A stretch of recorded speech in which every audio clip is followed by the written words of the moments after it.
હજુ 24 કલાક માવઠાનો માર યથાવત રહેવાની અંબાલાલભાઈ પટેલની આગાહી. કાલથી વરસાદનું જોર ઘટ્યા બાદ 10 મે મધ્ય અને ઉત્તર ગુજરાતમાં છૂટાછવાયા વરસાદનું વ્યક્ત કર્યું અનુમાન.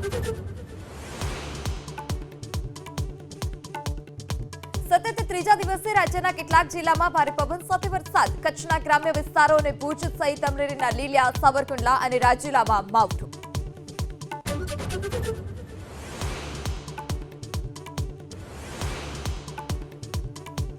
અમદાવાદ પૂર્વથી સાંસદ હસમુખ પટેલના લેટરનો ધારાસભ્ય બાપુસિંહ જાદવે જવાબ આપ્યો. લેટર ન મળ્યાનો અને ભ્રષ્ટાચારને લઈ સરપંચ સામે તપાસની સત્તા ન હોવાનો ધારાસભ્યનો દાવો.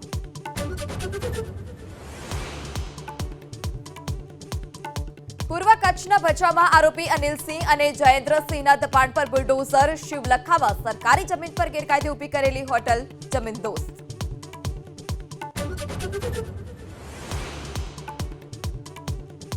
પંજાબના અમૃતસરમાં આઈએસઆઈના ષડયંત્રનો પર્દાફાશ. પોલીસે 2 આરપીજી અને 2 આઈઈડી કર્યા છે જપ્ત. 5 હેન્ડ ગ્રેનેડ સહિતનો સામાન કર્યો જપ્ત.